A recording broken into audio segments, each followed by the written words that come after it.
Welcome to my channel AMEG English.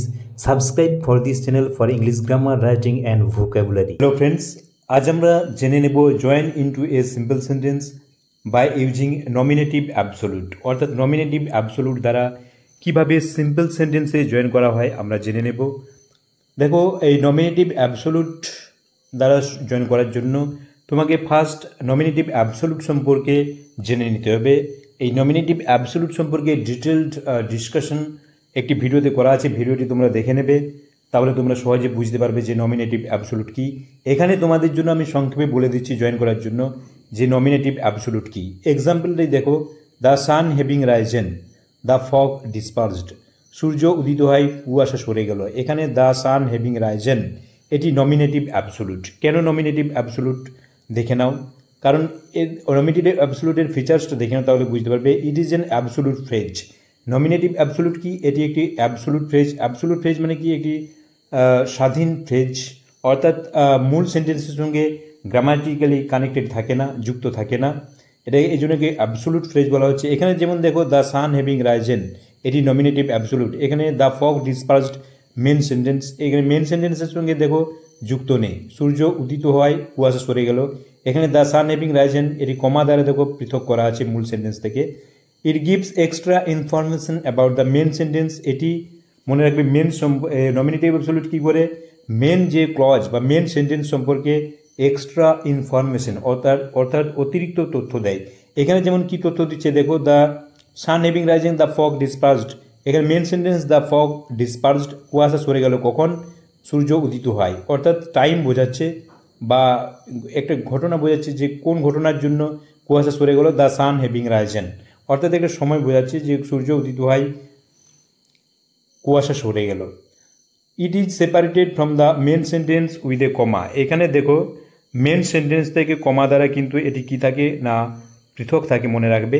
এখানে যেমন দেখো কমা দ্বারা এটা কি আছে মেন সেন্টেন্স থেকে, মেন সেন্টেন্স থেকে দ্য ফগ ডিসপার্সড, কমা দ্বারা দেখো দ্য সান হ্যাভিং রাইজেন, এই ফ্রেজটি দেখো আলাদা করা আছে। তাহলে তোমরা আশা করি বুঝতে পেরেছো যে নমিনেটিভ অ্যাবসোলুট কি। এই ফরমেশনটা মনে রাখলে আরও সহজভাবে বুঝতে পারবে। ফরমেশনটা দেখো সাবজেক্ট প্লাস পার্টিসিপেল। সাবজেক্ট কি হতে পারে? নাউন বা প্রোনাউন হতে পারে, প্লাস পার্টিসিপেল বসবে। দুটি ওয়ার্ড ফরমেশন মনে রাখবে, সাবজেক্ট প্লাস পার্টিসিপেল। এটা আশা করি মনে রাখতে পারবে। এবং সাবজেক্ট নাউন বা প্রোনাউন হতে পারে, আর পার্টিসিপেলের মধ্যে প্রেজেন্ট হতে পারে, পাস্ট হতে পারে বা পারফেক্ট হতে পারে। এগুলো আমরা ডিটেল ডিসকাশন করবো, যে প্রেজেন্ট পার্টিসিপেল, পাস্ট পার্টিসিপেল এবং পারফেক্ট পার্টিসিপেল দিয়ে আলাদা আলাদা এক্সাম্পল দিয়ে তোমাদের বুঝিয়ে দেবো। প্রেজেন্ট পার্টিসিপেল মানে তোমরা জানো ভার্বের আইএনজি ফর্ম, ভার্বের সঙ্গে আইএনজি যুক্ত হয়। পাস্ট পার্টিসিপেল মানে কি? ভার্বের সাথে ইডি, ডি, টি বা ইএন যোগ হয় বা এন যোগ হয়। পারফেক্ট মানে হ্যাভিং প্লাস ভার্বের থার্ড ফর্ম। তাহলে তিনটি পার্টিসিপেল আশা করি বুঝতে পেরেছো। এগুলো সম্পর্কে আমরা আরও ভালোভাবে জেনে নেব, এবং এরও যদি আরও ভালোভাবে জানতে চাও পার্টিসিপেল রিলেটেড ভিডিও দেওয়া আছে, তোমরা এটি দেখে নেবে। ডেসক্রিপশন বক্সে আমি লিঙ্ক দিয়ে দেবো। এবার দেখো join into a simple sentence by using nominative absolute. কিন্তু দেখো নমিনেটিভ অ্যাবসোলুট সম্পর্কে তোমরা কিছুটা হলো জানলে, কিন্তু এখন আমরা জেনে নেব যে কখন তোমরা নমিনেটিভ অ্যাবসোলুট ব্যবহার করবে। জয়েনিং করার সময় কখন, কোন ক্ষেত্রে তোমরা নমিনেটিভ অ্যাবসোলুট ব্যবহার করবে। এখানে দেখে নাও রুলস দেওয়া আছে। অফ টু সেন্টেন্সেস, মনে রাখবে দুটি সেন্টেন্সের মধ্যে, when one is reason and other is result, যখন একটি কারণ এবং একটি ফল বোঝাবে, the sentences referring to cause is in the nominative construction, অর্থাৎ যে সেন্টেন্সটি কারণ বোঝাবে সেটি নমিনেটিভ কনস্ট্রাকশনে লেখা হবে। এখানে বাংলা করে তোমাদের জন্য দেওয়া আছে, দেখে নাও। যখন দুটি সেন্টেন্সের মধ্যে একটি কারণবাচক ও একটি ফলবাচক বোঝায়, তখন কারণবাচক বাক্যটিকে নমিনেটিভ অ্যাবসোলুট কনস্ট্রাকশনে লেখা হয়। বুঝতে পারছো? তাহলে দুটি সেন্টেন্সের মধ্যে একটি কারণ বোঝাবে, একটি ফল বোঝাবে। যেটি কারণ বোঝাবে, যে সেন্টেন্সটি কারণ বোঝাবে তাকে আমরা নমিনেটিভ অ্যাবসোলুট কনস্ট্রাকশনে লেখা হবে।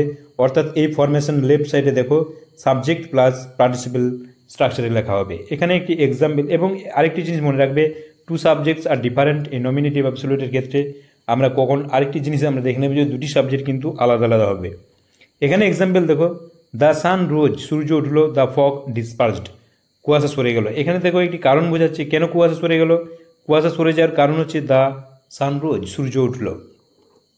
তাহলে এখানে দেখো আমরা কিভাবে জয়েন করবো, এটা নমিনেটিভ অ্যাবসোলুটে জয়েন করবো। কি বলছে এখানে ফরমেশনের সাবজেক্ট এখানে কি আছে? দ্য সান এবং রোজ, হ্যাভিং প্লাস ভার্বের থার্ড ফর্ম আমরা পারফেক্ট পার্টিসিপেল ব্যবহার করব। কেন পারফেক্ট পার্টিসিপেল ব্যবহার করছি সেটাও বলে দেবো। কমা দেওয়া আছে, দেখো কমা দিয়ে সেপারেট করা আছে। দ্য সান হ্যাভিং রাইজিং এটি নমিনেটিভ অ্যাবসোলুট। কমা দিয়ে মেন সেন্টেন্স যেটা আছে দ্য ফগ ডিসপার্সড। আমরা কখন পার্টিসিপেল ইউজ করব মনে রাখবে, যখন পাস্ট অ্যাক্টিভে থাকবে, এটি মনে রাখবে। তোমাদের জন্য বলে দিচ্ছি, এটি কিন্তু বইয়ে কোথাও লেখা নেই বা কোনো গ্রামার বইয়ে পাবেনি, এটি তোমাদের জন্য বোঝার সুবিধার জন্য পাস্ট অ্যাক্টিভ ভয়েসে থাকবে। সেক্ষেত্রে আমরা কি করব, পারফেক্ট পার্টিসিপেল ইউজ করব। এবং মনে রাখবে একটি কারণ বোঝাবে, একটি ফল বোঝাবে, তখন আমরা কি করব, এই পারফেক্ট পার্টিসিপেল ইউজ করব। পারফেক্ট পার্টিসিপেল কীভাবে ইউজ করব, দ্য সান সাবজেক্ট আগে বসাবো প্লাস ভার্বের থার্ড ফর্ম, হ্যাভিং প্লাস ভার্বের থার্ড ফর্ম বসাবো। এখানে যেমন দেখো subject the sun, noun plus having plus ভার্বের থার্ড ফর্ম হ্যাভিং রাইজেন হয়েছে। মেন সেন্টেন্স কমা দিয়ে তারপরে মেন সেন্টেন্স লিখবো দ্য ফগ ডিসপার্সড। এবার দেখো সাবজেক্ট প্লাস প্রেজেন্ট পার্টিসিপেল অর্থাৎ ভার্বের আইএনজি। প্রেজেন্ট পার্টিসিপেল মানে কি, ভার্বের আইএনজি ফর্ম তোমরা জানো। সাবজেক্টে কখন আমরা ইউজ করব, এটা nominative absolute with present participle. Subject plus present participle মানে কি, nominative absolute with present participle. Present participle মানে ভার্বের আইএনজি। কখন আমরা ইউজ করব দেখে নাও। ইট এক্সাম্পল দেখো, ইট ওয়াজ এ ভেরি হট ডে, এটা ছিল খুব গরম দিন। We could not get out of home, এটা ছিল খুব গরম দিন, আমরা বাড়ির বাইরে বেরোতে পারিনি।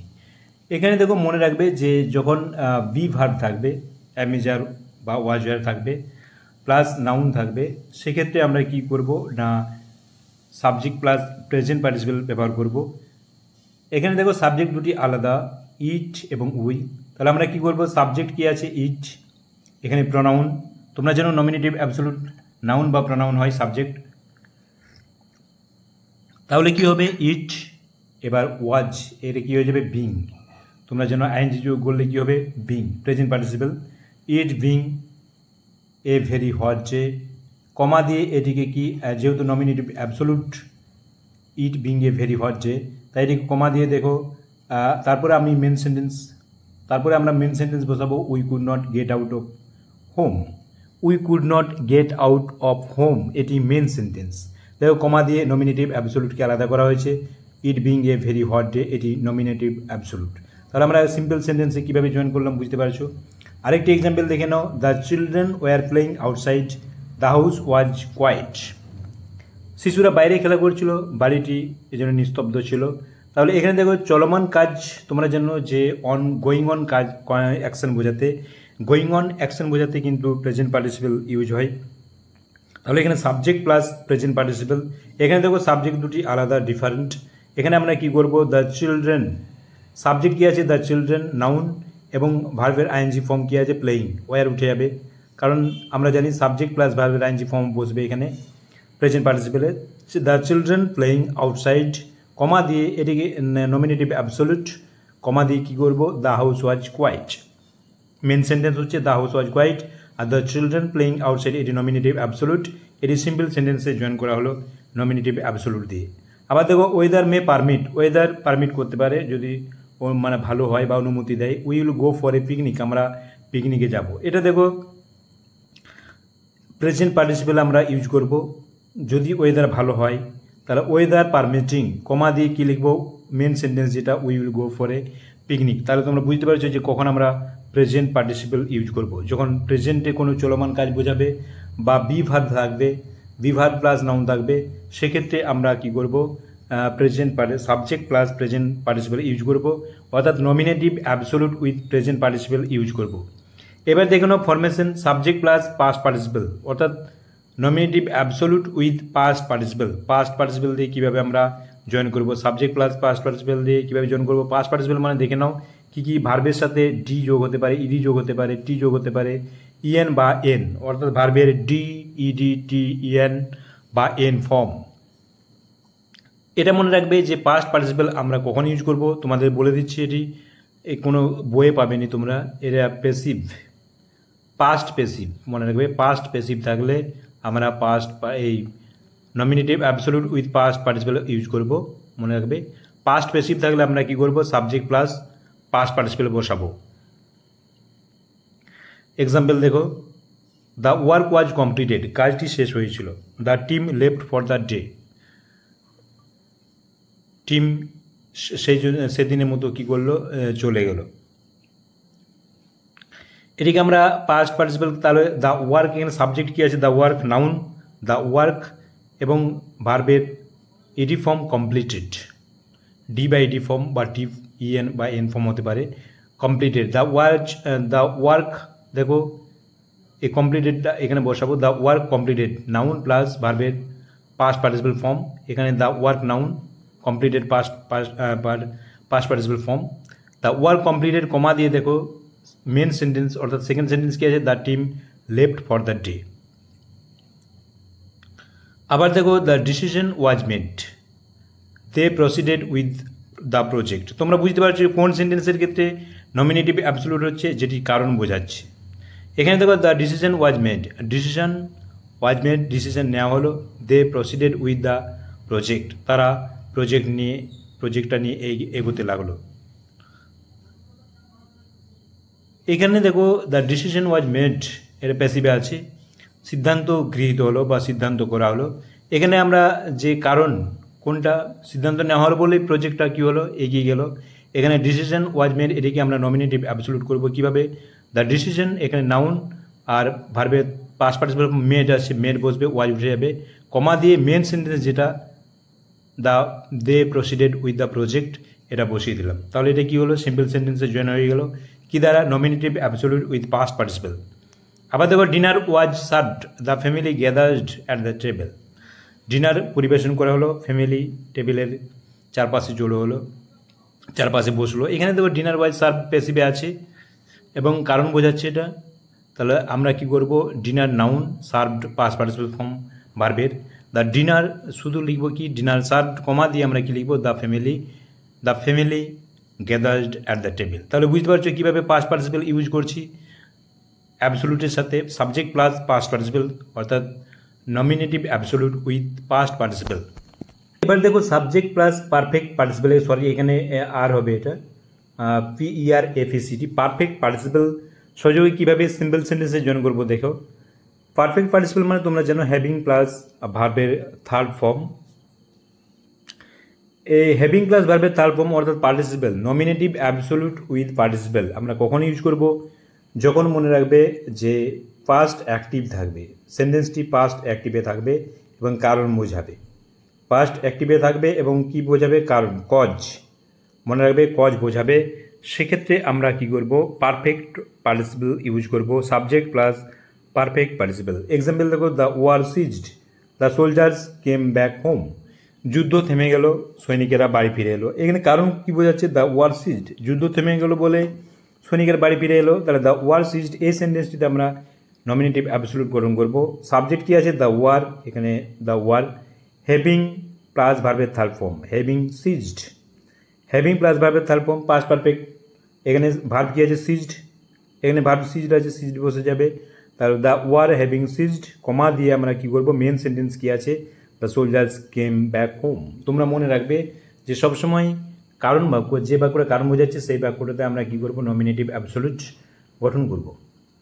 The castle was well guarded, the enemy could not enter it. এখানে দেখো দ্য ক্যাসল, দুর্গটি ওয়েল গার্ডেড, সুরক্ষিত ছিল, অর্থাৎ ভালোভাবে পাহারা দেওয়া ছিল। The enemy could not enter it, সৈন্যরা এটাতে প্রবেশ করে, শত্রুরা, এনিমি মানে তোমরা জানো শত্রুরা কুড নট এন্টার ইট, এটাতে প্রবেশ করতে পারতো না। তাহলে আমরা কোনটা কারণ বোঝাচ্ছে কোন সেন্টেন্সটি, the castle was well guarded. তাহলে এটিকে আমরা কি করব, এই সেন্টেন্সটিতে আমরা নমিনেটিভ অ্যাবসলিউট গঠন করব। সাবজেক্ট কি আছে, দ্য ক্যাসল নাউন, এবার হ্যাভিং প্লাস ভার্বের থার্ড ফর্ম, এখানে ওয়াজ ভার্ব বিন হয়ে যাবে, the castle having been well guarded comma দিয়ে এখানে আমরা কি লিখব, the enemy could not enter it, sorry এখানে দ্য টি স্মল লেটার হবে কারণ এটা জয়েন হয়ে যাচ্ছে, the enemy could not enter it, এখানে গার্ডেডের পরে কী হবে, কমা হবে, দিয়ে মেন সেন্টেন্সটা জয়েন হয়ে যাবে, the enemy could not enter it. Next example, the king died, his son ascended the throne, রাজা মারা গেল, তার পুত্র সিংহাসনে আরোহণ করলো। এখানে কেন, কারণ কোনটা বোঝাচ্ছে, দ্য কিং ডায়েড। তাহলে এটিকে আমরা কি করব, এই সেন্টেন্সটিতে আমরা নমিনেটিভ অ্যাবসলিউট গঠন করব। The king noun plus having plus ভার্বের থার্ড ফর্ম, পারফেক্ট পার্টিসিপল আমরা ইউজ করছি। হ্যাভিং ডায়েড, কমা দিয়ে দেওয়া আছে। দেখো মেন সেন্টেন্স কি আছে, his son ascended the Throne, his son ascended the Throne, তার পুত্র সিংহাসনে আরোহণ করলেন। তাহলে তোমরা বুঝতে পারছো কীভাবে আমরা নমিনেটিভ অ্যাবসোলুট ইউজ করলাম। তিনটে পার্টিসিপল প্রেজেন্ট, পাস্ট এবং পারফেক্ট পার্টিসিপল কীভাবে ব্যবহার করলাম নমিনেটিভ অ্যাবসোলুট হিসেবে, তোমরা বুঝতে পারলে। যদি না বুঝতে পেরে থাকো কমেন্ট বক্সে অবশ্যই কমেন্ট করবে। আরও ডিটেলড ডিসকাশন করা হবে, আরও নতুন ভিডিও নিয়ে আসা হবে শুধুমাত্র তোমাদের জন্য।